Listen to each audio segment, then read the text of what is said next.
Kalau kita flashback beribu-ribu tahun yang lampau, tidak pernah ada satu masa pun nilai emas ini jatuh menjadi kosong.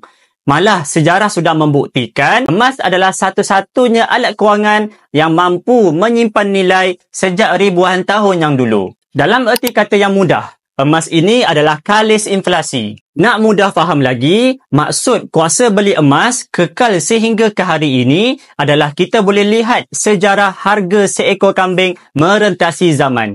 Pada zaman Rasulullah SAW, 1 dinar boleh beli 1 ekor kambing. Dan pada zaman sekarang, 1 dinar berharga RM2,100, masih lagi boleh beli 1 ekor kambing. Itulah emas. Nilainya dan kuasa beli tidak pernah susut. Ia juga sebagai bukti yang nilai emas ini tidak akan jadi kosong dan akan sentiasa berharga. Sistem kewangan dunia sentiasa akan reset setiap 100 tahun, tapi emas tetap kekal emas. Bagi yang ingin mengukuhkan kewangan dengan simpanan emas bersama Pak Bigul, boleh tengok pin video tutorial di profil. InsyaAllah saya bantu sebaiknya.